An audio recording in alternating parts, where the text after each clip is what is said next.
من فيض مولانا الغفور قرآن رب العالمين جاء لنا نبراس نور فيه السعادة واليقين أسمى المعاني في السطور نسمو بها دنيا ودين نلقى الشفاعة في النشور بدلائل النور المبين في حفظه تحلو الأمور ما خاب من يرجو المعين نلقى الشفاعة في النشور بدلائل النور المبين بدلائل النور المبين.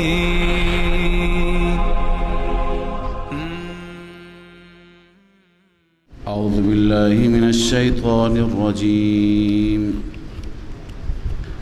بسم الله الرحمن الرحيم.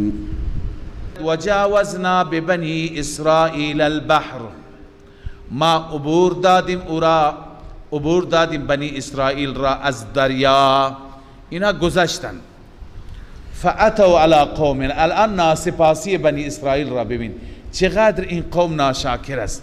قبلا هم به اون بدبختی که گرفتار شد به عذاب فرعون گرفتار شد به خاطر عملکرد سوء خودشون بود و الا بعد از یوسف که جد اونها بود برادران یوسف بعد از یعقوب که اینا در مصر آمدند اینا عزت داشتند مردم به دید خوب نگاه میکردن اینها را چون اینها از قوم یوسف بودند. یوسف پیغمبر محبوب خدا احسان داشت بر اهل مصر اهل مصر او را دوست داشتند اما اینها بر اون اخلاق یوسف نبودند بر رفتار یوسف نبودند بر روش و منش یوسف نبودند. اینا عیاشی میکردند تمرد میکردند سرکشی میکردند گناه و فساد میکردند از چشمها افتادن آخر مردم اینا را به بردگی و به غلامی گرفتند بس عملکرد خودشون بود. اینجا ببین خدا این همه عزت داده تو را از دست فرعون نجات داده و با موسی از دریا عبور داده الان داره میره به طرف ملک شام به طرف عزت به طرف تشکیل حکومت از همین جا ناشاکری را شروع میکنه. یک قومی را میبینند که اینها یه جای نشستن یه معبدی دارند عبادت خانه‌ای دارند و بتی دارند عبادت میکنن بتشون وسط گذاشته. مفسرین نوشتن که این بت به شکل گوساله بود از همین جا گوساله و محبت گوساله در دلشون جا گرفت که بعدا سامری اون کار را کرد و اشرب فی قلوبهم العجل. قرآن میگه که در دلشان محبت گوساله جا گرفت از همین بود. لذا اینا چی گفتن به موسی؟ گفتن موسی ببین اونا چطور قشنگ خدایشون وسطشون هست خودشون دور و برشون هستن دارن عبادت میکنن برای ما هم همینطور چیز درست کن که خدای باشد در وسط ما باشد عبادت کنیم. این اولین ناسپاسی بود. وجاوزنا ببنی اسرائیل البحر زمانی که از دریا عبور کردند فاتوا علی قوم آمدن بر قومی که یعکفون علی اصنام لهم آنها معتکف بودند یعنی جمع بودند و نشسته بودند بر بتهای مال آنان بود. اینا که دیدند اون بتها را قالوا یا موسی اجعل لنا الها ای موسی قرار بده برای ما معبودی یعنی یک مجسمه کما لهم آلهه چنانچه برای آنان مجسمه و معبود هست. موسی گفت واقعا شما احمقید. قال انکم قوم تجهلون همانا شما قوم جاهلی هستید نادانی. خدا در دل شما توحید گذاشته بت دیدی به طرف بت پرستی علاقمندی. ان هؤلاء متبر ما هم فی الله می فرماید همانا این قوم نابود میشه با اون چه که در او هست.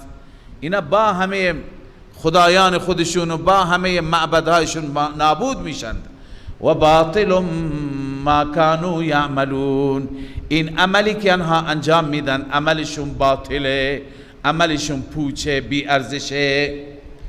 قال اغیر الله، الله می فرماید موسی به آنان گفت آیا غیر از خدا ابغیکم الها، برای شما من الهی طلب کنم؟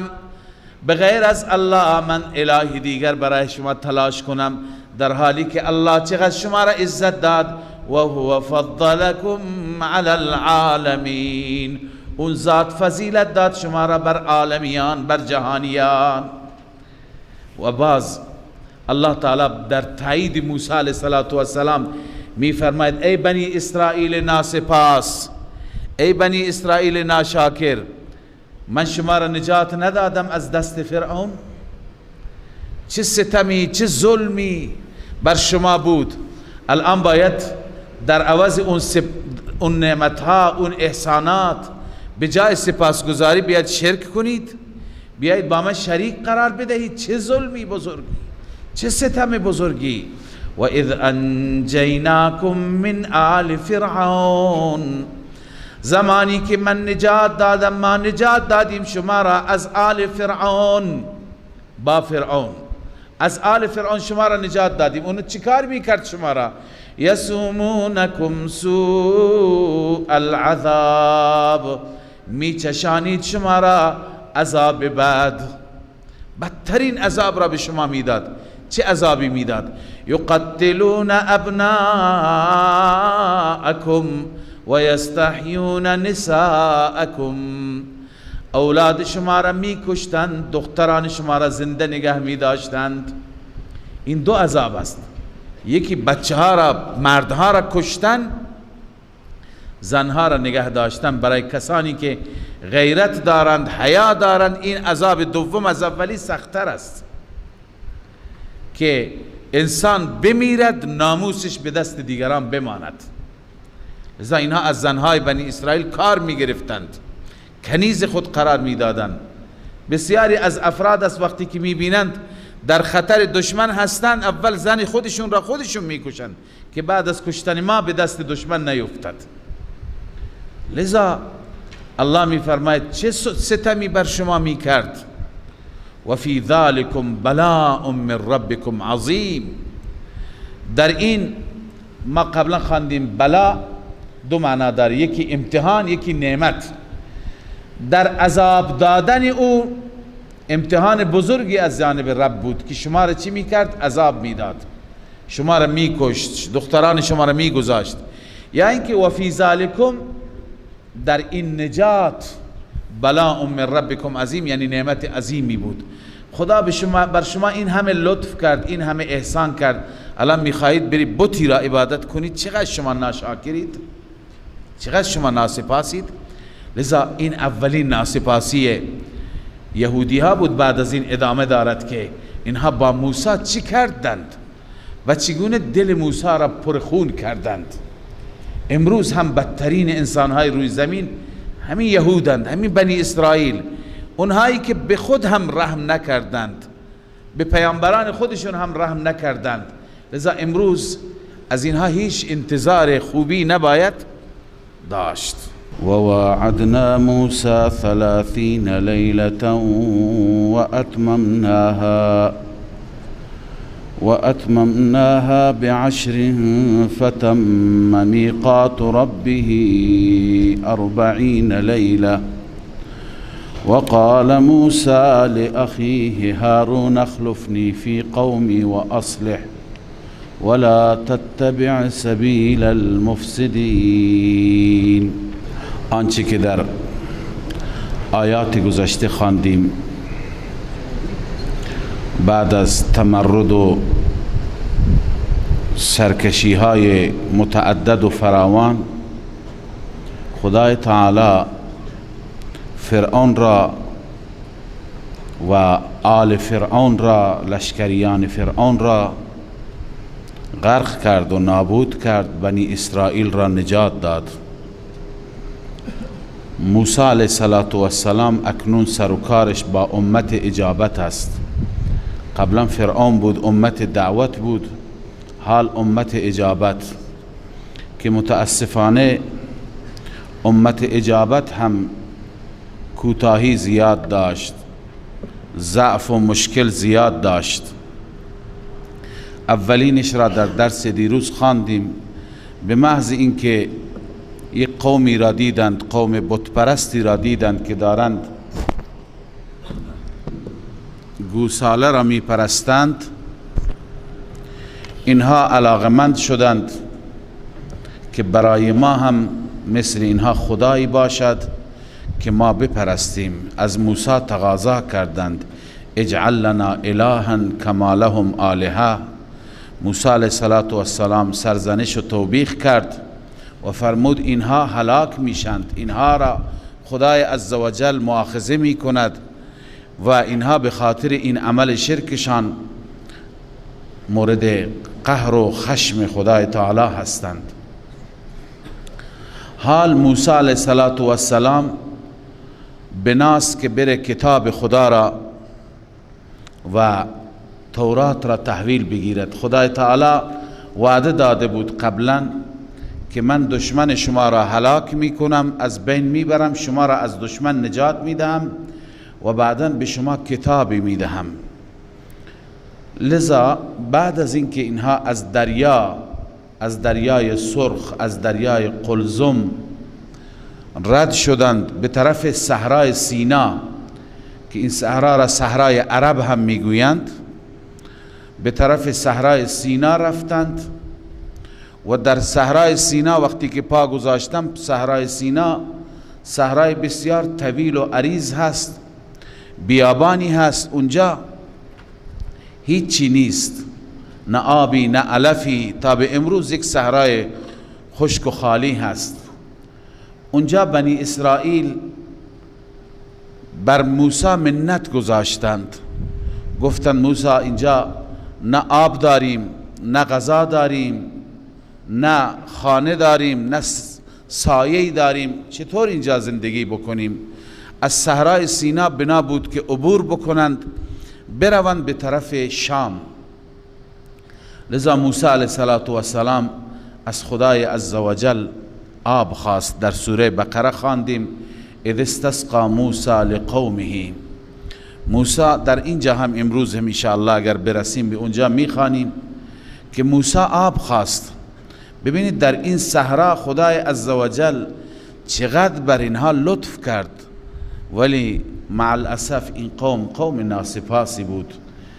جواب این همه احسانات و لطف خدا را اینها ندادند، خدا را با اخلاص عبادت نکردند. خدای عزوجل دستور داد که فاضرب بعصاک الحجر، ای موسی با عصایت به سنگ بزن. سنگ را زد، فانبجست منه 12 عینا، 12 تا چشمه که 12 تیره بودند. فرزندان یعقوب، اسرائیل همون یعقوب هست، بنی اسرائیل به خاطر اینکه فرزندان یعقوبند 12 تا بودند، اینا از 12 تیره بودند. خدای عزوجل برای همه از این سنگ یک چشمه بیرون کرد. و این سنگ کدوم سنگ بود؟ والله اعلم. بعضی میگن این همون سنگی هست که لباسهای موسی علیه السلام را برد. موسی علیه السلام دنبالش گریخت و خدای عزوجل گفت این سنگ را بردار، این سنگ به دردت میخوره. بعضی میگن سنگ دیگری بود. خلاصه مفسرین نوشتن این سنگ بعد از اون همراهشون بود.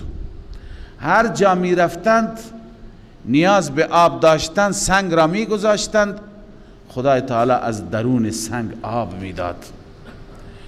این اولین لطف خدای عزوجل. و بعد گفتن سایه نداریم، گرم هست. الله ابری را مأموریت داد که با این قوم همراه بشه. و ظللنا علیهم الغمام، ابر را بر اونها سایه افکندیم. قرآن میگه که هر جا می رفتن سایه همراه بود، سایه بسیار خنکی بود و هوای بسیار زیبا و تمیزی بود که بنی اسرائیل داشتند. خوراک نداشتند. و انزلنا علیهم المن و السلوى، بعد از ابر الله می فرماید بر آنان من و سلوا که دو نوع غذا هست. من شیر مانندی هست، شیر مانندی که بر درختان صبح به صبح می روید و درست می شد، اینا استفاده می کردن، بسیار غذای لذیذی. و سلوا پرنده‌ای بود، پرنده‌ای شبیه بلدرچین یا کبک، به این مایه و به این اندازه پرنده‌ای بود. اینها هر روز به اندازه نیاز خودشون استفاده می کردن. لذا این در صحرای سینا بود. صحرای سینا رو به روی کوه تور الله تعالی به موسی دستور داد که قوم را اونجا بذار، خودت بیا به تور، به خاطر دریافت شریعت، دریافت کتاب، دریافت آیین‌نامه زندگی تورات. بیا و قوم را بگذار. موسی علیه السلام در این همه ناز و نعمت، آب فراوانی الله عزوجل بهشون داد، سایه رحمت خدا بر اونها بود، من و سلوا بود. گفتند شما اینجا بمانید، من پیش خدای عزوجل میروم. و خداوند 30 روز با موسی علیه السلام وعده کرد که 30 روز باید بمانی اینجا. موسی علیه السلام رفت تا 30 روز روزه بود. مفسرین گفتن که در این 30 روز روزه بود و معلوم میشه که روزه با وحی الهی ارتباط دارد، چون خدای عزوجل به موسی دستور داد که روزه بگیر و بعد از روزه خدای تعالی تورات را بهش داد. قرآن مجید هم در ماه روزه، در ماه رمضان نازل شد. شهر رمضان الذي انزل فیه القرآن. لذا روزه گرفتن، ریاضت، نخوردن ننوشیدن به خاطر خدا و این عبادت با وحی یک ارتباط تنگاتنگی دارد. موسی علیه السلام 30 روز روزه گرفت و 30 روز ماند. اینجا هست و اتممناها ب10، ما با 10 روز دیگه تکمیلش کردیم. باز هم مفسرین نوشتند که بعد از 30 روز موسی علیه السلام احساس کرد به دلیل روزه طولانی یه تعفنی، یه بوی کریهی و بوی ناپسندی در دهانش هست به خاطر خشکی معده، خالی بودن معده. لذا موسی علیه السلام مسواکی پیدا کرد و دهانش را تمیز کرد. الله عزوجل فرمود که نباید شما این کار را می کردید، لذا دستور داد که 10 روز دیگه اضافه بکن. 10 روز دیگه موسی علیه السلام اضافه کرد. گرچه ما امت ما و شریعت ما در احکام و در فروع فرق داریم، برای ما بهتر اینه که ما مسواک استفاده بکنیم، با وجودی که ما روزه هستیم، دندانها را، دهان را تمیز بکنیم. اما اون یک بویی که بیشتر عصرها به خاطر خالی بودن معده هست، اون بو را در حدیث شریف آمده که لخلوف فم صائم اطیب عند الله من ریح المسک، او کما قال علیه السلام. اون بوی کریه و بوی بد دهان روزدار پیش الله عزوجل از ریح و از بوی مسک هم زیباتر و بهتر است. خدای عزوجل فوق العاده میپسندد. اما به خاطر اینکه ما یک امت اجتماعی هستیم، باید در معاشره باشیم، به خاطر رعایت حال کسانی که با ما زندگی میکنند، در کنار ما هستند، در صف نماز متصل ما هستند، به خاطر اونها ما تمیز میکنیم. و الا این بو پیش الله عزوجل بسیار محبوبیت دارد. ابتدا این آیه که الله تعالی می فرماید ما با موسی وعده کردیم، الله می فرماید و واعدنا موسی 30 لیلة، ما با موسی وعده کردیم 30 شب، و اتممناها ب10 و تکمیل کردیم آن را با 10 شب دیگر، فتم میقات ربه 40 لیله، میقات و موعد پروردگار تکمیل شد 40 شب. 40 شب موسی ماند. و قال موسی، این خلاصش هست، تفصیلش قبل از این که بره، قبل از رفتن موسی میگه به برادرش و قال موسی لاخیه هارون اخلفنی فی قومی، به برادرش میگه هارون اخلفنی فی قومی، خلیفه من باش در قوم، پشت سر من در قوم را ارشاد کن، راهنمایی کن، مبادا به سوی گمراهی برود. سبحان الله، انبیا مثل یک چوپانی که چگونه چوپان از گوسفندان محافظت می کند، 24 ساعت با عصا بالای سرشون هست که این گوسفندان این طرف اون طرف متفرق نشوند، به طرف هلاکت و به طرف نابودی نروند، به طرف خطر نروند. انبیا چنان محافظ هستند و تا اینکه مدت غایب می شوند کسانی را سفارش می کنند، دعات دین، دعوتگران دین، علما، دلسوزان و خیرخواهان باید اینگونه باشند، همیشه به فکر مردم باشند، مبادا دین مردم خراب نشه، دنیای مردم خراب نشه، همیشه باید خودشون را محافظ بدانند. به همین خاطر بزرگان ما مردم می خوابیدند، اونها تا صبح می نشستند و مسائل مردم را پیگیری می کردند. امام محمد رحمه الله شب تا صبح مسائل استنباط می کرد و عبادت می کرد. گفتند امام چرا لحظه‌ای نمی خوابی؟ گفت مردم همه خوابند، من هم بخوابم. خودش را چوپان مردم می دانست، اون وقت که به فکر این مردم باشد.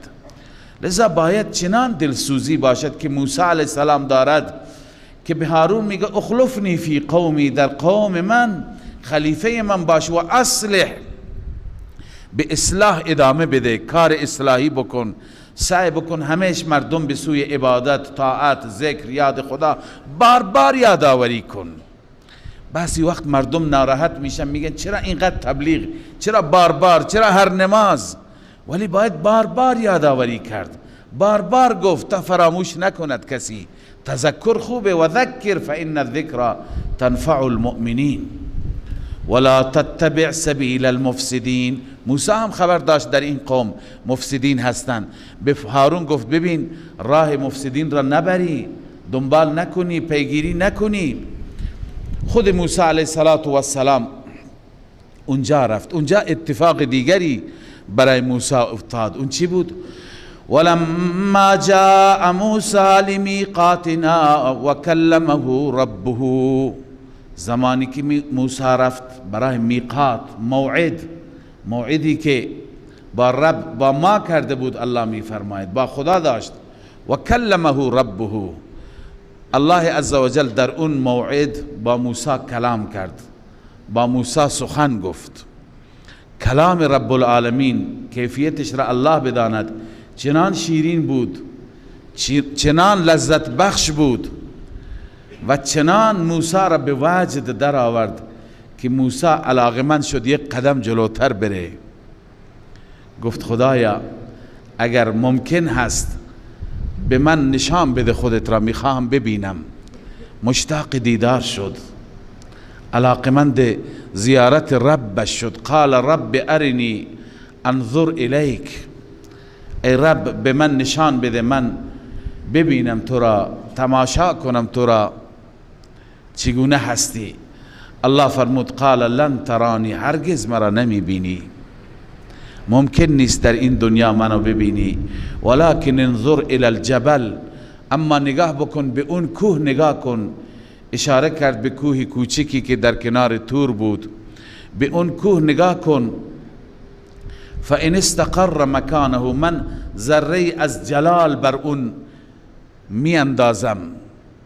اگر اون کوه به جای خودش استقرار یافت، اون کوه توانست تاب بیاره، فسوف ترانی، تو هم ان قریب مرا می بینی.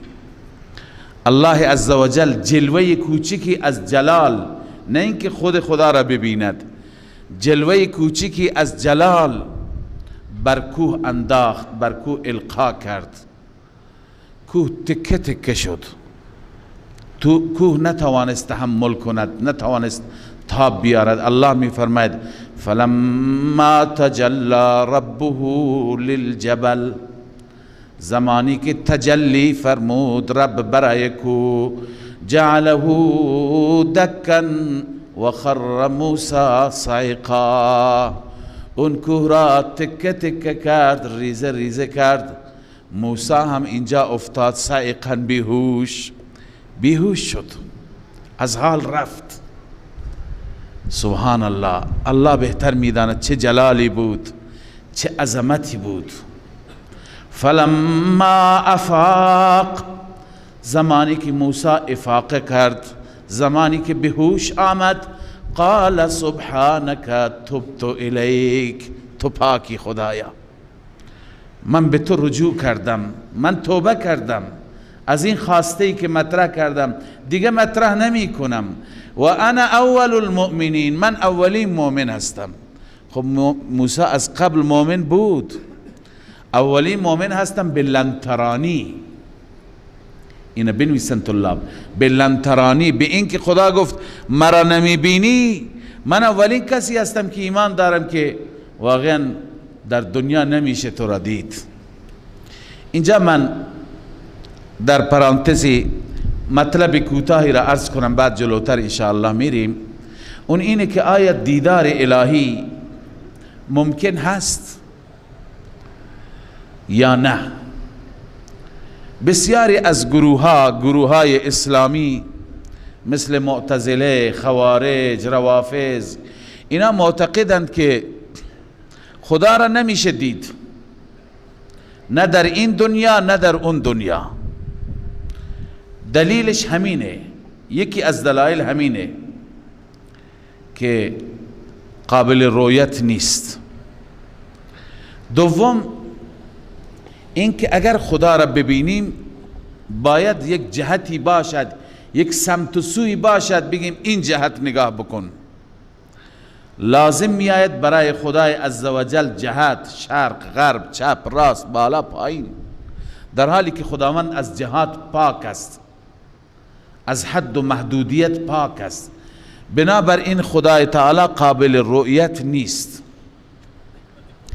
اما ما اهل سنت و جماعت معتقد هستیم که دیدار خدای عزوجل در دنیا نیست، ممکن نیست، با توجه به ظرفیتی که ما در دنیا داریم. یک ظرفیتی الله تعالی به ما داده در این دنیا، انشاءالله به بهشت که رفتیم اونجا یک ظرفیت دیگری الله به ما میده. در اونجا ممکن است، در اینجا ممکن نیست. ما صبح در تفسیر آیه خواندیم لا تدرکه الابصار، چشمها نمیتواند او را درک کند، او را احاطه کند، او را ببیند. این در همین دنیا هست. اما در آخرت چون ما نص داریم، ما هم آیه داریم هم حدیث داریم که ربمون را انشاءالله میبینیم. در قرآن ما خواندیم وجوه یومئذ ناظره الی ربها ناظره. الله می فرماید چهره‌های در روز قیامت تر و تازه هستند و ربشان را تماشا می کنند. الی ربها ناظره، رب را بیننده هستند، رب را تماشا کننده هستند. پس قرآن صریح میگه رب را تماشا میکنیم. رسول مکرم صلی الله علیه و سلم فرمود که سترون ربکم کما ترون القمر لیلة البدر، شما ربتون را میبینید همان گونه که ماه را در شب 14 میبینید، در بدر کامل میبینید. منظور اینه که انسانها در دیدن ماه به صف نیستند، شلوغ نیست، هیچ کس مزاحم دیگری نیست، همه شما این گونه رب را میبینید. کیفیتش را الله عزوجل میداند. در بهشت انشاءالله همین جسمی که ما داریم، این جسم چنان لطافت دارد که از روح هم لطافتش بیشتر است. ظرفیتی که خدای عزوجل میدهد اون ظرفیت خیلی فرق میکند. چیزهای نعمتهایی که در بهشت بیان میشه با دنیا و اون چی که ما در دنیا باش مواجه هستیم اصلا قابل قیاس نیست. لذا از این احادیث و حدیث دیگری هست که رب همه نعمتها را به بندگان میده، میگه چیزی دیگه مونده؟ میگه نه خدایا چیزی نیست. الله عزوجل میفرماید یک چیز مونده و اون دیدار الله هست. وقتی که بهشتیان الله را میبینند کیفیتش را رب بهتر میداند. چنان لذت بخش است، چنان روح بخش و فرحت بخش است که همه میگویند خدا دیگه هیچ نمیخوایم، همه یکی. اما الله میفرماید نه، هفته یک بار در بهشت انشاءالله دیدار هست. بنابراین این همه احادیث و این آیه و یه آیه دیگری هست که الله میفرماید للذین احسنوا الحسنى و زیاده، آنانی که در دنیا با اخلاص باشند، الحسنى برای اونها بهشت است و زیادتون اضافه از بهشت چیزی دیگه هم هست که اکثر مفسران میگویند زیاده تفسیرش یعنی دیدار الله. لذا این همه آیات و حدیث بیانگر این هستند که در بهشت دیدار رب هست، ملاقات الله هست، عاشقان میبینند. لذا الله عزوجل میفرماید موسی توبه کرد و گفت انا اول المؤمنین، من اولین مؤمن هستم به این که نمیشه تو را دید. اکنون الله عزوجل چون این هدف موسی کامل نشد، اون چیزی که موسی شد میخواست برآورده نشد، لذا الله تعالی تسلی میده کلیم خودش را، ازاله حزن میفرماید، غمش را دور میکند. میگه موسی ببین من نعمت زیادی بر تو عنایت کردم، به تو ارزانی داشتم، همینها را بگیر و برو. اون چه نعمتی هست؟ یکی که تو را رسول خودم قرار دادم، دیگه تو را منتخب و مصطفی قرار دادم، اصطفیتو که گلچین کردن تو را، دیگه اینکه با تو هم کلام شدن. با هر کسی خدا هم کلام نمیشه، با تو هم کلام شدم، اینا امتیاز هستن، بس همینا را بگیر. قال یا موسی انی اصطفیتک، الله فرمود ای موسی انی اصطفیتک، من تو را انتخاب کردم علی الناس، بر مردم، یعنی تو را برگزیدم، گلچین کردم، به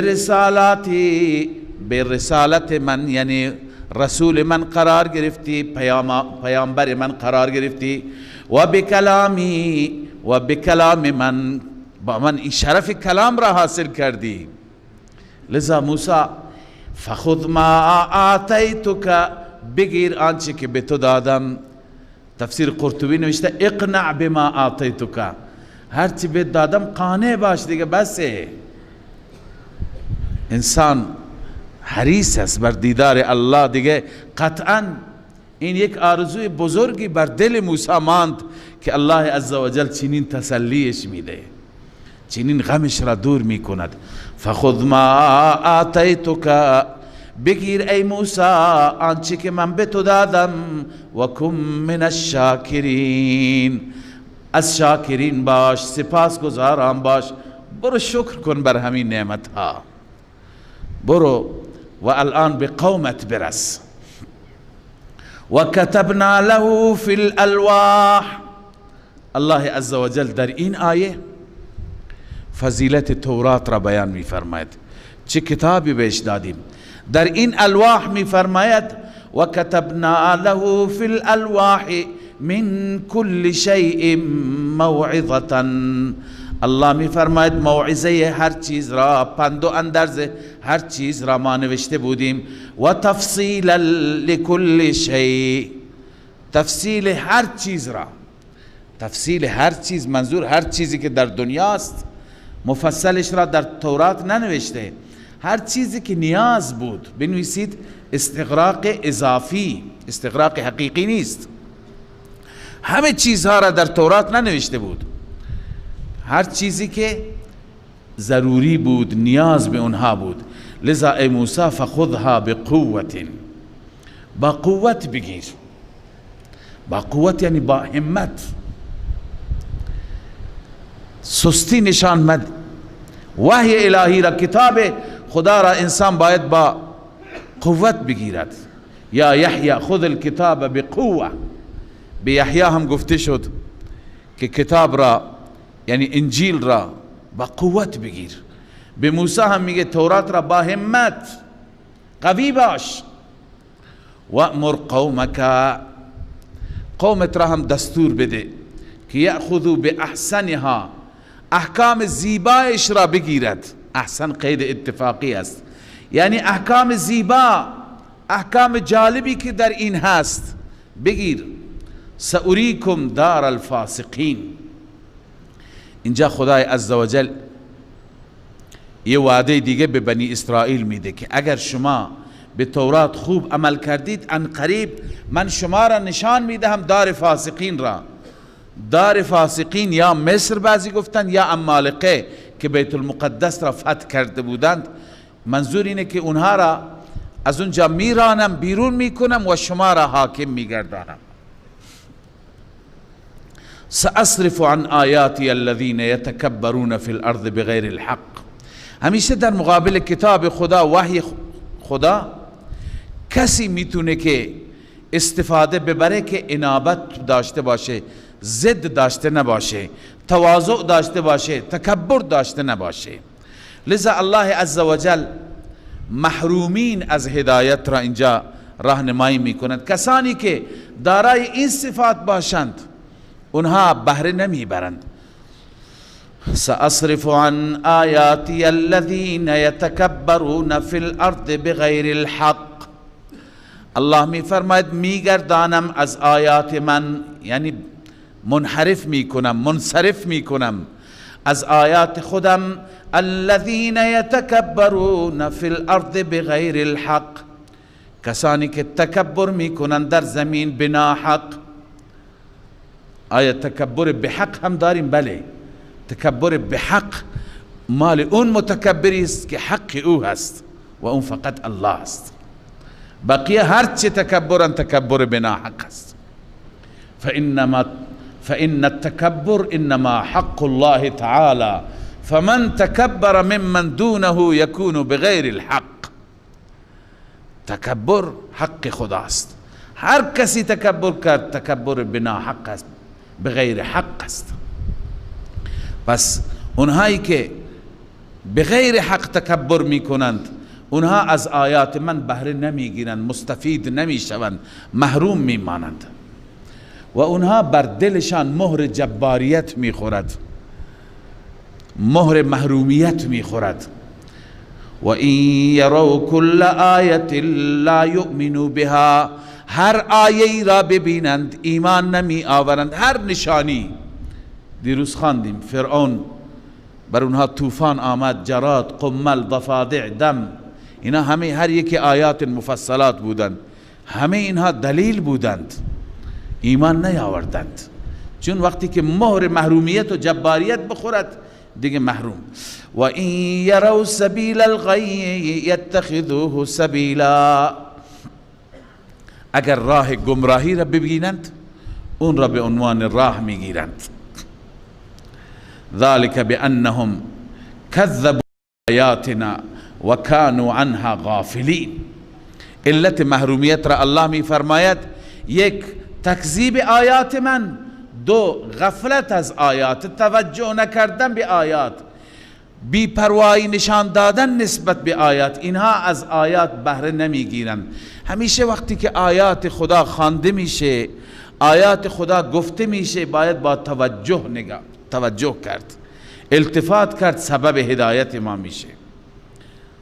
لذا تخویف اخروی اینهایی که کفر کردند، آیات را تکذیب کردند، هر چه عمل داشته باشن عملشون هم برباده، عملشون ضایع هست. والذین كذبوا بآیاتنا ولقاء الآخرة حبطت اعمالهم، آنانی که تکذیب کنند آیات ما را و ملاقات آخرت را اعمالشان برباد.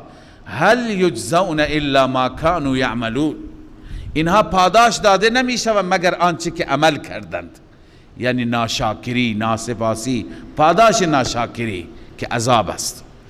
واتخذ قوم موسی من بعده من حلیهم عجلا جسدا. ادامه داستان. دومین کفران بنی اسرائیل. اولین کفران اون بود که اونها گوساله پرستی را دیدند و گفتم برای ما چنین خدایی باشد. دوم این که موسی که رفت سامری بدبخت اینها را گمراه کرد.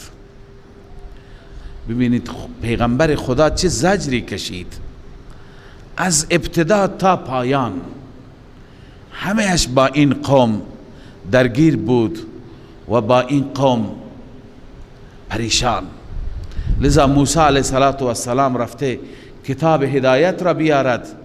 سامری لعین اینجا از زیورالات و طلا و نقرجاتی که داشتند اینها را ذوب کرد، با یک فنفوتی که بلد بود، مهارتی که داشت، شکل گوساله را اینها را ذوب کرد و گوساله طلایی درست کرد و بعد کاری کرد که این گوساله صدا داشته باشد. بعدن گفت که موسی رفته اشتباهی، موسی اونجا رفته خدا اینجا آمده، این خدا، این پرستش بکنید. لذا قوم شروع کردند به پرستش گوساله.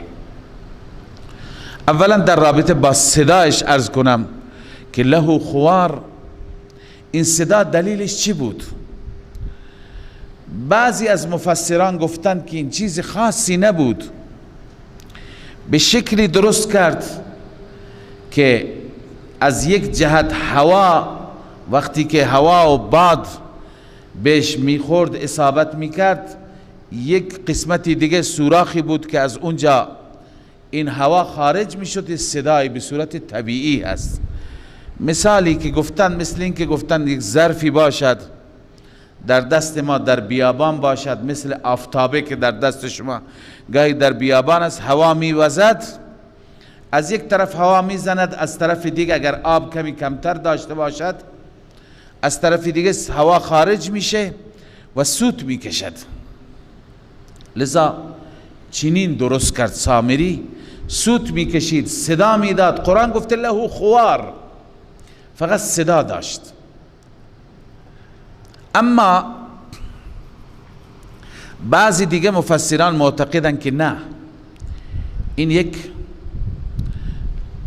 چیز عجیبی درست کرده بود، فوق‌العاده بود، معمولی نبود. از کجا؟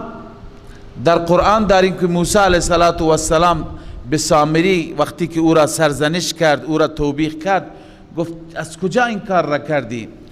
سامری گفت وقتی که جبرائیل آمد، جبرائیل امین آمد، یا در زمان عبور شدن از دریای قلزم، اونجا جبرائیل با اسب آمد پیش موسی علیه السلام و وقتی که جبرائیل رفت اون جای پای اسبش را بقیه ندیدن، سامری میدید. خدا میخواست امتحان بکنه، هر جا که پا را میگذاشت اونجا سبزی میروید، اونجا علف میروید. سامری متوجه شد که در این خاک حیات است، اون خاک را برداشت و با خود نگه داشت و اینجا که گوساله را درست کرد از اون خاک استفاده کرد تا در گوساله نوعی حیات باشد، اما حیات نبود، همین صدا بود. میگه که انی قبضت قبضة من اثر الرسول فنبذتها وكذلك سولت لی نفسی. سامری به موسی گفت من یک مشت خاک برداشتم از اثر پای اسب پیغمبر، رسول فرستاده یعنی جبرائیل، و كذلك سولت لی نفسی، نفسم به من اینو گفت، این در نظرم خوب آمد. به هر حال راهنمایی شیطان بود، سامری این کار را کرد. الله عزوجل می فرماید این چه معبودی است که فقط صدا دارد، چرا کلام نمی کند، چرا صحبت نمی کند با اینها، چرا جوابشون نمیده؟ لذا الله می فرماید واتخذ قوم موسی من بعده من حلیهم، قوم موسی بعد از موسی گرفت من حلیهم از زیورالات عجلا جسدا گوساله، جسد گوساله. شیخ عبدالقادر گفته این بیان برای بیان حقارت است، یعنی یک جسد بی ارزش، له خوار، برای اون جسد صدایی بود. الله می فرماید الم یروا انه لا یکلمهم ولا یهدیهم سبیلا، آیا اینها نمی بینند که اون گوساله با اینها کلام نمی کند و اینها را راهنمایی نمی کند؟ اتخذوه و کانوا ظالمین، آن را اله گرفتند و ظالم بودند. ظالمین یعنی مشرکین، شرک کردند دیگه. ظلم شرکی کی هست؟ شرک کردند، با خدا شریک گرفتند. موسی علیه السلام آمد و موسی بسیار عصبانی بود، پیغمبر جلالی هم بود. بعد از اینکه جلالی بود یک عمر زحمت کشیده، این قوم بدبخت را از چه مهلکه نجات داده، از شرک به توحید راهنمایی کرده، باز از دست فرعون نجات داده، آورده اینجا کلام خدا را برایشون بیاره تا به کلام خدا عمل کنند. الان گوساله پرستی را شروع کردن، تمام زحمات موسی ضایع. موسی دیگه خیلی برایش سنگین تمام میشه. موسی علیه السلام آمد تند برخورد کرد، هم با قوم تند سخن گفت، هم با هارون برادرش تند سخن گفت، هم با سامری. الله عزوجل می فرماید وقتی که موسی آمد و تبلیغ کرد قوم پشیمان شد. ولما سقط فی ایدیهم، سقط فی ایدیهم از نظر معنا میشه در دستشون انداخته شد، اما این یک اصطلاح عربی هست به معنی ندامت، به معنی پشیمانی. ولما سقط فی ایدیهم یعنی وقتی که پشیمان شدند، نادم شدند. و رأوا انهم قد ضلوا، رأوا علموا، یقین کردن که ما گمراه شدیم، بدبخت شدیم، مشرک شدیم. الان معذرت خواهی میکنن. قالوا لئن لم یرحمنا ربنا و یغفر لنا، اگر بر ما رحم نکند رب ما، پروردگار ما، و اگر ما را نبخشد لنکونن من الخاسرین، ما حتما از زیانکاران میشیم، ما ضرر میکنیم. موسی، غیرت موسی را نگاه کن. موسی علیه السلام وقتی که آمد غضبناک بود، عصبانی بود. الله تعالی می فرماید ولما رجع موسی الى قومه غضبان اسفا، وقتی که موسی آمد پیش قومش، از کجا موسی متوجه شد؟ خدای عزوجل در طور بهش گفت که کتاب را بگیر برو که قومت آلوده شد به شرک، برو که قوم گوساله پرستی را شروع کرد. لذا غضبان بود و متاسف بود، جوش میزد بر این قوم. قال بئس ما خلفتمونی من بعدی، ای قوم پشت سر من کار بسیار بدی کردید بعد از من. اعجلتم امر ربکم، آیا شما عجله کردید در امر پروردگارتان؟ و القى الالواح، قرآن میگه القى الالواح، الواحی که بر اونها تورات نوشته بود، تخته هایی که تورات نوشته بود اونها را انداخت. اصلش مفسرین میگویند که انداخت قرآن تعبیر کرده، ولی شاید یک پیغمبری که کلام خدا را و قدر کلام خدا را میداند برای اون بعید باشد که بیندازد. به این خاطر اینجا توجیه میکنند، میگویند که بی اختیار افتاد. وقتی که انسان خیلی عصبانی بشه، ناراحت بشه، دست و پاش بلرزه، هرچی دستش باشه میفته. و القى الالواح رضا تفسیر میکنند که افتاد الواح از دستش. چنانچه علامه آلوسی نوشته والصواب ان یقال انه علیه السلام، درستر این است که بگوییم موسی علیه السلام لفرط حمیته الدینیه، بخاطر اینکه غیرت دینی زیاد داشت، و شدید غضبه لله تعالی، و از بس که بخاطر خدا در حالت غضب بود، لم یتمالک، نتوانست کنترل کند خودش را، ان وقعت الالواح من یده بدون اختیاری، تا اینکه تختهای تورات و نسخه تورات بدون اختیار از دستش افتاد. لذا انداخت، تفسیر نکنیم، افتاد از دستش. و اخذ برأس اخیه یجره الیه، سر برادرش را، موی سرش را گرفت و کشید به طرف خودش، عتابا او را سرزنش کرد.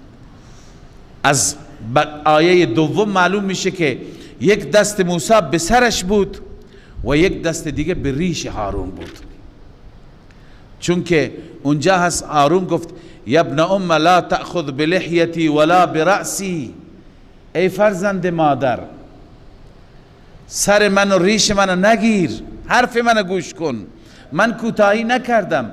موسی علیه السلام چون که هارون علیه السلام را مسئول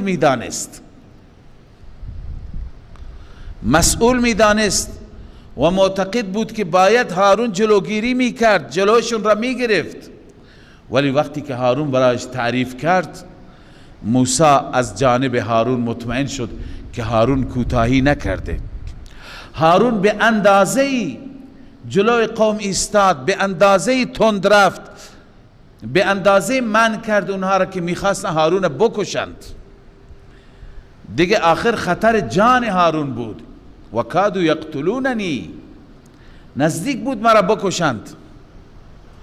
لذا آخر هارون دید که فایده نداره، اینها تصمیم خودشون را گرفتند. پس هارون در تبلیغ کوتاهی نکرد. الله می فرماید و اخذ برأس اخیه یجره الیه، سر برادرش را گرفت و می کشید به طرف خودش. قال ابن ام، گفت ای فرزند مادر، ان القوم استضعفونی، قوم مرا ضعیف، یعنی بنی اسرائیل مرا ضعیف پنداشت، و کادو یقتلوننی، نزدیک بود مرا بکشد. لذا تو هم با من کاری نکن که دشمن شاد بشه. فلا تشمت بی الاعداء، یعنی دشمنان را شاد نکن، نخندان به سبب من. ولا تجعلنی مع القوم الظالمین، مرا در قوم ظالم قرار نده، من از او ظالم ها نیستم، من جدا، من کارم را کردم، من تبلیغ کردم. موسی علیه السلام متوجه شد که هارون وظیفهش را انجام داد، الان برای خود و برادرش از الله معذرت خواهی می کند. قال رب اغفر لی ولاخی، ای الله مرا ببخش که تند رفتم، ولاخی و برادرم را ببخش، و ادخلنا فی رحمتک، ما را در رحمت خاصت قرار بده، و انت ارحم الراحمین، تو ارحم الراحمین هستی، تو دعا را اجابت میکنی، دعا را قبول میکنی.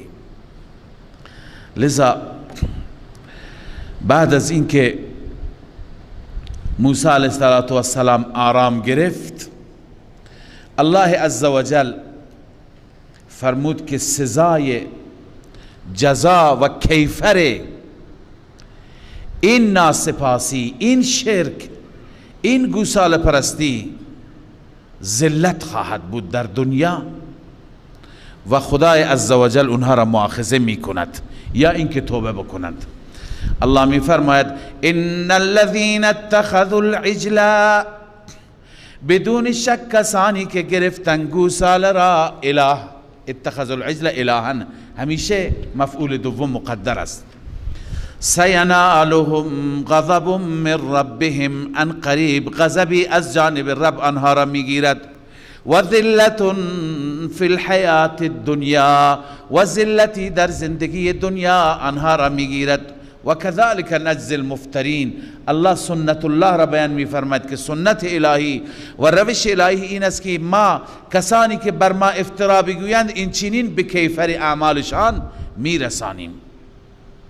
اما اگر توبه بکنند الله ترغیب به توبه میده. والذین عملوا السیئات، کسانی که عمل سیء انجام بدند. ببین وقتی که خدا توبه گوساله پرستی را میپذیرد، توبه گناهان دیگر را هم میپذیرد. ثم تابوا من بعدها و آمنوا، سپس بعد از آن توبه کنند، ایمان بیاورند، مجدد ایمان، دیگه از دایره ایمان خارج شد با شرک. ان ربک من بعدها لغفور رحیم، همانا پروردگار بعد از اون غفور و رحیم، بخشاینده و مهربان است. خلاصه موسی علیه السلام منتظر ماند که درباره اونها حکم صادر بشه. بعدا حکم صادر شد، خدای عزوجل دستور دادن توبهشان فقط قتل است، کشته بشند. اونی که گوساله پرستی نکرده شمشیر برداره بزند سر اونو که کرده و انجام داده. لذا به این صورت الله عزوجل اونها که تمرد می کردند، هرچی خدا نعمت میداد نافرمانی میکردند، خدای عزوجل هم احکام اونها را سخت کرد. ولی قربان رب العالمین بریم که ما هر گناهی بکنیم برای ما خدای عزوجل نگفته که کفارت اینه کشته بشی، حتی کفارت اینه که از این گناه، کفارت اینه که این همه سال فلان مشقت را، فلان رنج را ببینی. فقط اینه که از اعماق دل، از ته دل توبه کن، خدا می بخشد. الله تعالی هر جای قرآن تشویق فرموده به سوی توبه.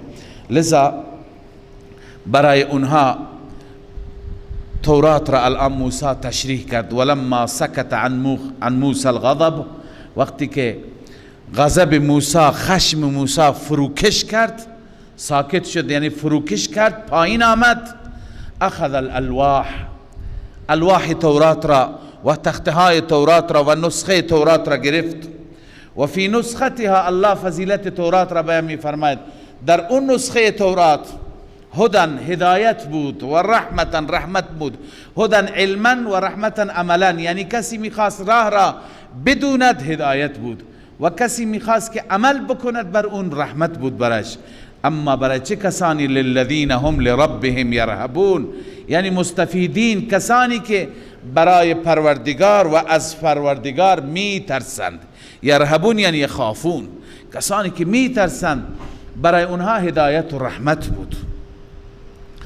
حال در اینجا یک واقعه دیگری اشاره می کند. واختار موسی قومه 70 رجلا لمیقاتنا، موسی 70 نفر را برای میقات و موعد ما تعیین کرد.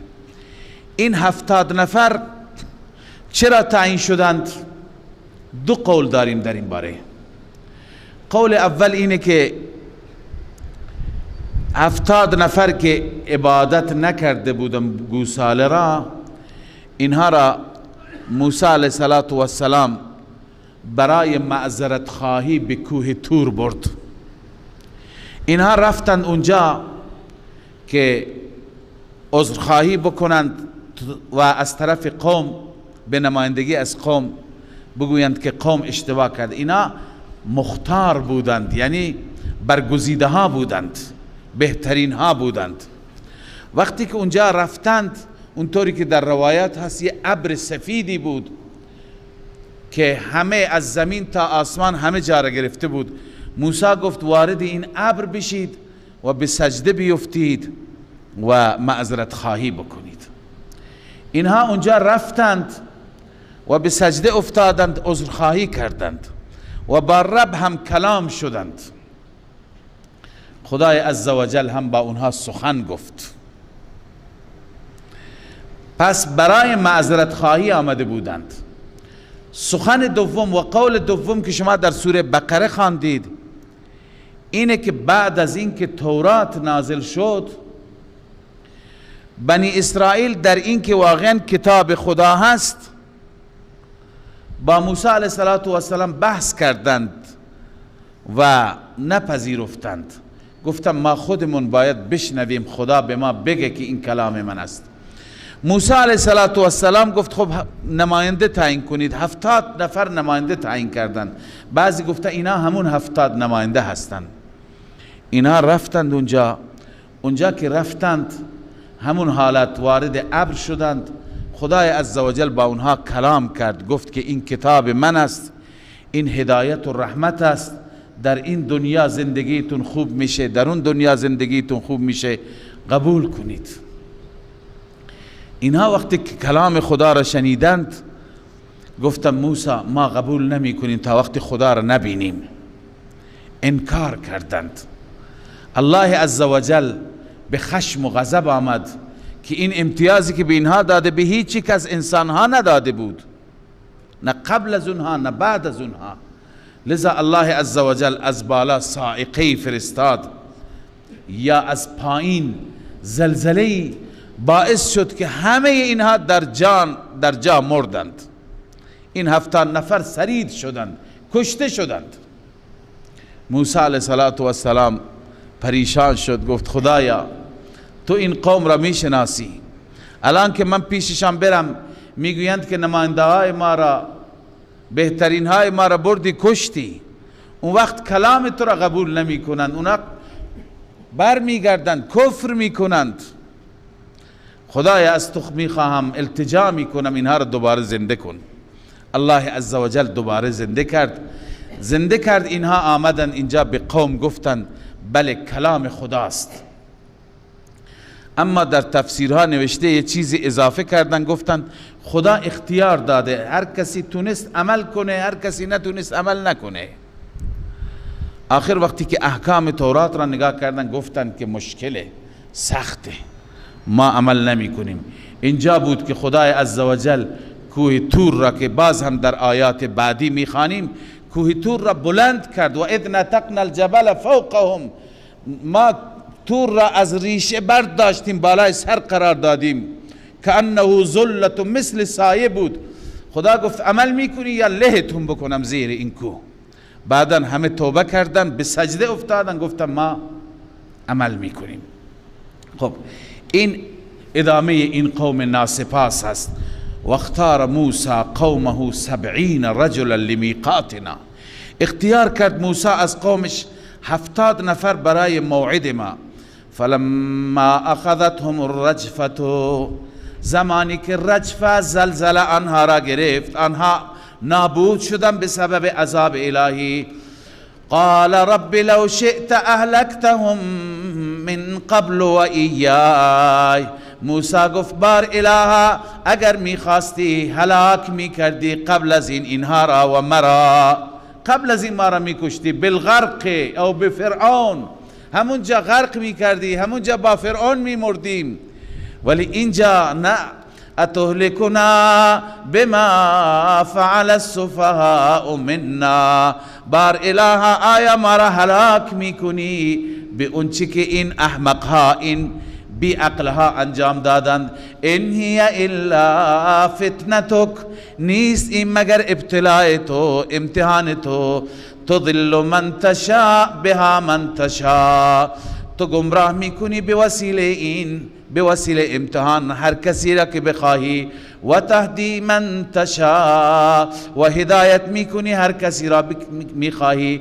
لذا بار الها انت ولینا، تو هستی ولی ما، تو هستی حامی ما در دین دنیا.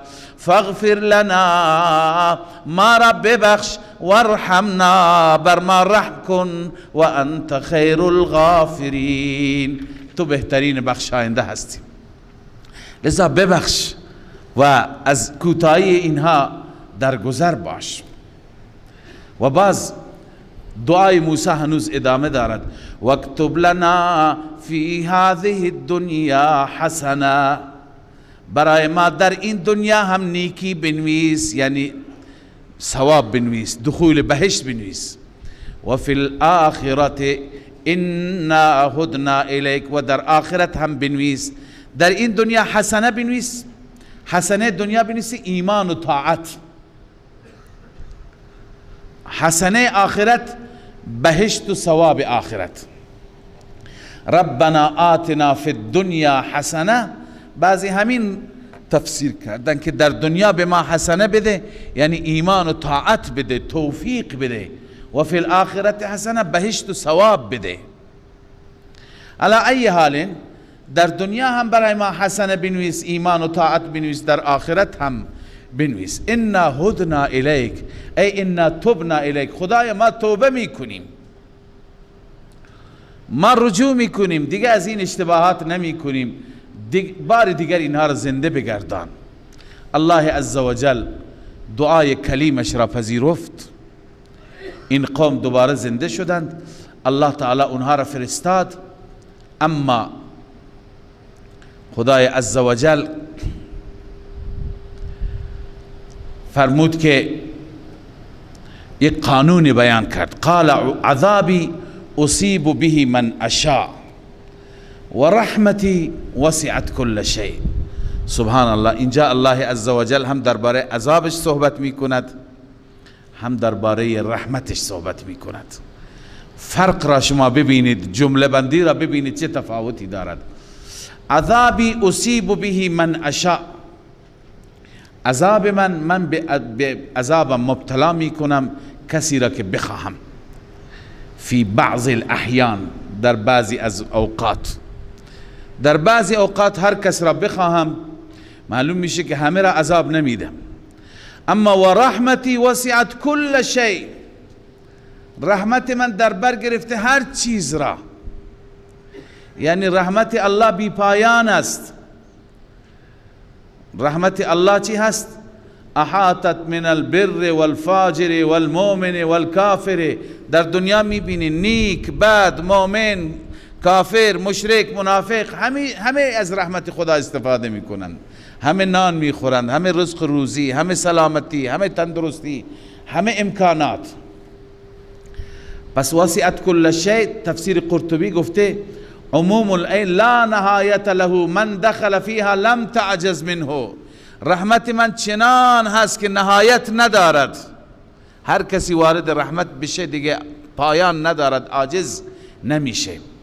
اما این رحمت را برای چه کسانی نوشتم؟ شرایط رحمت، البته این شرایط رحمت خاصه هست. یک رحمت عامه هست، خدا به هر کس نان میده، به هر کس زندگی و حیات میده.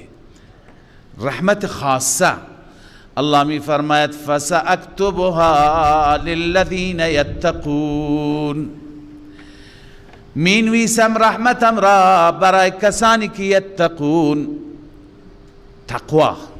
یتقون اینجا به معنای پرهیز کردن است، تقوا هم معنیش پرهیز کردن است. پرهیز بکنه از شرک، از کفر، از معاصی. هر کسی که از گناه خودش را دور بکند رحمت من مالی او. و یؤتون الزکات، زکات بدهند، چون بنی اسرائیل و یهود بخیل ترین قوم عالم است. زکات برای اونها مثل کوهی بود، زکات نمی دادند. لذا الله می فرماید کسانی که زکات بدهند. والذین هم بآیاتنا یؤمنون، کسانی که به آیات ما ایمان داشته باشند. سه عمل اینجا هست، یکی عمل قلب هست، یکی عقیده هست، یکی عمل جوارح هست. والذین هم بآیاتنا یؤمنون اصلاح عقیده هست، نسبت به آیات خدا ایمان درست، همونطور که خدا گفته خدا را قبول داشته باش. دوم و یؤتون الزکات، این عمل با جوارح هست. سوم یتقون، عمل با قلب هست. اما الله عزوجل بعداً سخن را به سوی نبی امی می آورد، به طرف پیغمبر، چون که روی سخن با دیان عصر پیغمبر بود. لذا این رحمت من برای چه کسانی نوشته میشه؟ ما به موسی هم گفتیم کسانی که با تقوا باشند، از شرک و کفر و گناه دوری بکنند. 2 کسانی که زکات بدند، حقوق مالی را ادا بکنند. 3 کسانی که به من ایمان بیاورند. الذين يتبعون الرسول النبی الامی، آنانی که محمد رسول الله صلی الله علیه و سلم را پیروی بکنند، آنانی که اتباع بکنند. یعنی در این زمان رحمت من شامل اونایی میشه ای یهود، اونایی که اتباع بکنن رسولی که نبی خداست و الامی، امی هست. امی معنیش چی هست؟ 2 معنی برای امی ذکر کردن. یکی امی میگوین یعنی عامی، امی یعنی درس نخوانده، بی سواد، به مکتب نرفته. این لقب رسول الله هست که امی هست، با وجود امی هست چنان کلامی را به جهانیان رسانید. پس این دلیل نبوت و پیغمبریش هست. بعضی دیگه میگن امی منسوب است به ام القرى. نام مکه مکرمه چیه؟ ام القرى. امی یعنی مکی، اهل مکه، ساکن مکه. ما را مثلا میگن زاهدانی. امی به معنی مکی، اهل مکه، اهل ام القرى. علی ای حال، آنانی که پیروی میکنند از رسول نبی امی به مکتب نرفته یا اهل مکه، الذي یجدونه مکتوبا عندهم فی التوراة والانجیل، آن نبی امی که میابند آن نبی را نوشته شده نزدشان در تورات و انجیل. آن نبی فریضه رسول الله، آن نبی که یأمرهم بالمعروف، امر میکنند آنان را بالمعروف، و ینهاهم عن المنکر، آنان را از کار بد باز می‌دارد. و آن نبی که و یحل لهم الطیبات، مالهای پاکیزه را برایشان حلال میکند. و یحرم علیهم الخبائث، و حرام میکند بر آنان خبائث را. و یضع عنهم اسرهم، بر میدارد از آنان اسرهم، بار را. بار یعنی احکام شدیده را بنویسید. والاغلال التي كانت عليهم، و توقهایی که بر آنان بود، یعنی تکالیف شدیده فی التورات. ببینید این پیغمبر آمد، پیغمبر رحمت بود، همه کارهای سخت را بر می داشت از یهود، اما یهود ناشاکر بودند. مثلا در دین یهود بعضی از تکالیف شدیده را عرض بکنم. در دین یهود هر کسی گناه کبیره می کرد، توبه دیگه نبود بغیر از قتل، بغیر از کشته شدن. اما این نبی آمد با شریعت جدید، این مسئله آسان شد.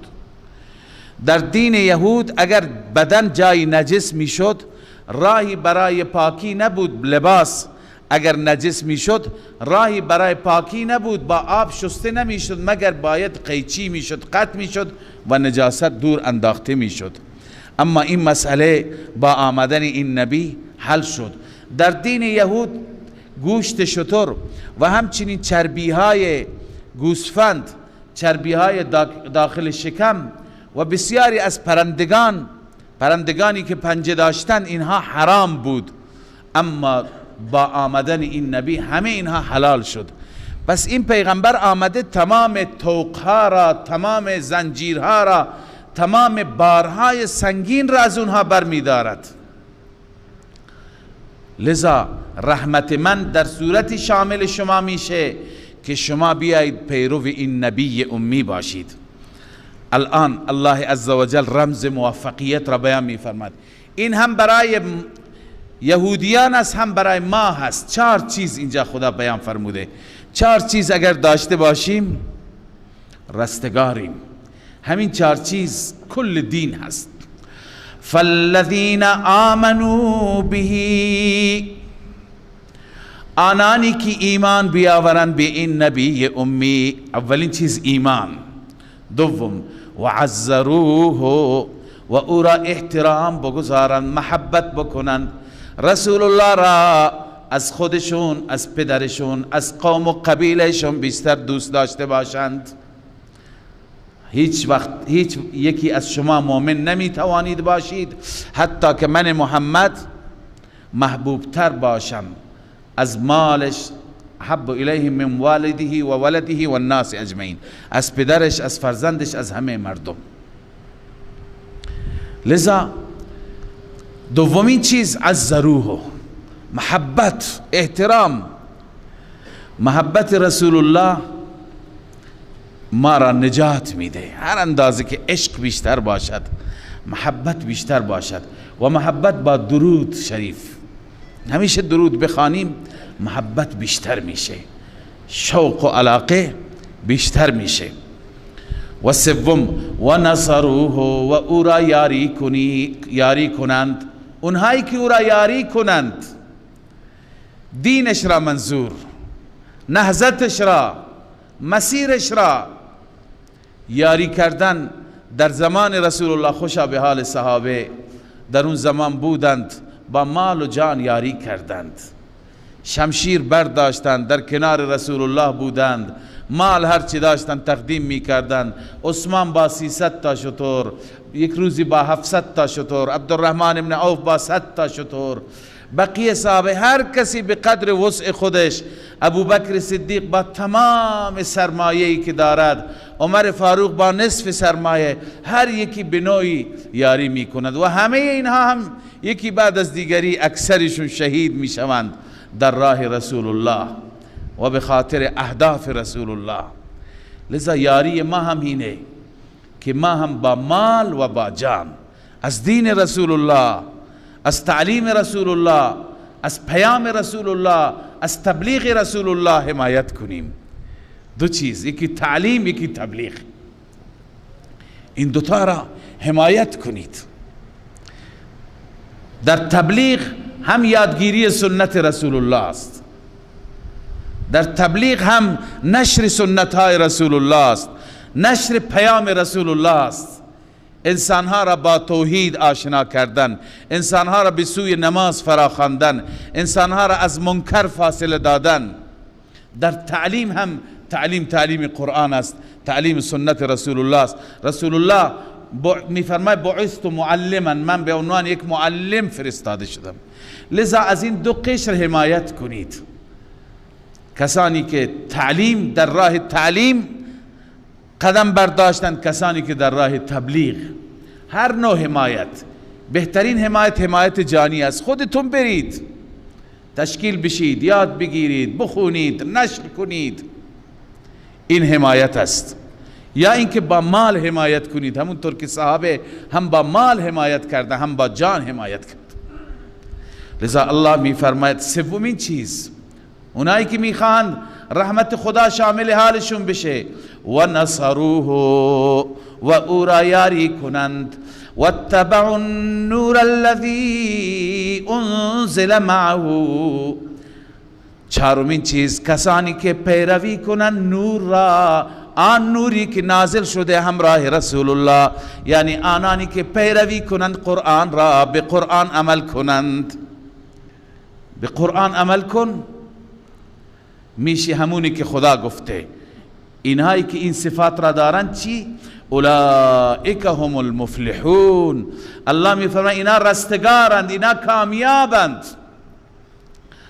پس اگر کامیابی میخواهیم، قرآن ما را راهنمایی کرده. این چهار چیز، اینها کامیابی، اینها موفقیت. ایمان به رسول الله، محبت و تعظیم رسول الله، یاری دین رسول الله، پیروی از کتاب رسول الله. قدم به قدم عمل کن بر اون. ببین قرآن چی میگه، چه عقیده ای از تو میخواد، چه عملی، چه نمازی از تو میخواد، چه خشوعی، چه خضوعی، چه زکاتی، چه صدقی از تو میخواد. مالت را چگونه مصرف کن، جانت را چگونه در راه الله عزوجل تقدیم کن. لذا به این عمل کن. اولئک هم المفلحون. قل یا ایها الناس. بعد از این هنوز ادامه دارد، در وسط بحث رسول الله آمد. لذا الله تعالی به یهودی ها گفت که رحمت من شامل حال شما میشه، به تورات عمل کنید، بیایید به پای محمد رسول الله خادم او بشید، بیایید بیعت کنید، مرید بشید، بیایید این چهار چیز را در زندگی خودتون احیا کنید. حال به پیغمبر میگه. شاید کسی بگه که خب این پیغمبر مال قریشی هاست، این پیغمبر مال مکه، این پیغمبر مال سرزمین حجاز، یهود متعلق به شام هستند. الله عزوجل اینجا اعلامی میفرماید که از این اعلام عمومیت بعثت رسول الله، یعنی اینکه برای همه عالمیان مبعوث شده، نه فقط برای اهل مکه، نه فقط برای قریش. لذا این اعلام را بکن که تو متعلق به عرب نیستی، تو مال عرب و عجمی، تو مال سیاه و سفیدی، مال همه نژادها هستی. قل یا ایها الناس، اعلام کن ای رسول الله، بگو ای مردم، انی رسول الله الیکم، من رسول الله هستم به سوی شما. ابن کثیر اینجا گفته خطاب للاسود والاحمر والعرب والعجم، خطاب به سیاه و سفید، به عرب و عجم. من رسول همه شما هستم، به سوی همه شما فرستاده شدم. الذي له ملك السماوات والارض، همان اللهی که پادشاهی آسمان ها و زمین، ملک آسمان ها و زمین مال او هست. همان اللهی که لا اله الا هو، بجز او هیچ معبودی لایق پرستش، لایق عبادت نیست. همان معبودی که یحیی و یمیت، زنده می کند، می میراند. ببینید این صفات اله هستند، صفات معبود هستند. اونی که موت و حیات به دستش باشد، اونی که زمین و آسمان در اختیار قدرتش باشد. این انسانهایی که ما میخوانیم، افرادی که ما صدا میکنیم، اولیاء، صالحین، امامان، آیا اینها مالک زمین و آسمانند؟ آیا موت و حیات به دست اینها هستند؟ اگر هستند خب پس معبودند. اما اگر نیستند خودشون موت را چشیدند، خودشون حیات را دیدند، الله حیاتشون داد، موتشون داد. حتی به پیغمبر خودش میگه انک میت و انهم میتون، هم شما میمیرید هم اینها میمیرند و از این دنیا میروند. پس وقتی که اینها خودشون چشنده مرگ هستند، موت چگونه به دست اونهاست؟ زمین و آسمان چگونه به دست اونهاست؟ پس اینها نمیتوانند معبود باشند، نه انبیا، نه اولیا، نه صالحین، نه جن، نه فرشته. لذا اون الله هست که معبود شماست. لا اله الا هو، هیچ معبود لایق عبادت، هر نوع عبادت، چه عبادت جانی، چه عبادت مالی، چه عبادت زبانی، چه دعا، چه نیایش، بغیر از اون نیست. یحیی و یمیت. حال الله عزوجل اصول فوز را بیان می فرماید. فآمنوا بالله و رسوله، اصل اول ایمان به خدا یعنی توحید. فآمنوا بالله و رسوله، ایمان بیاورید به الله. اصل دوم ایمان بیاورید و رسوله، به رسول الله یعنی رسالت. کدوم رسول الله؟ النبی الامی، همان نبی امی، همان پیغمبر به مکتب نرفته. الذي یؤمن بالله و کلماته، همان پیغمبری که ایمان دارد به خدا و کلمات خدا، یعنی وحی خدا، کتابهای الهی، تورات، انجیل، زبور، صحف ابراهیم، صحف موسی، به همه ایمان دارد. واتبعوه لعلکم تهتدون، او را پیروی کنید قطعا شما هدایت میشید. اون پیغمبر را شما پیروی کنید. صدق الله العظیم.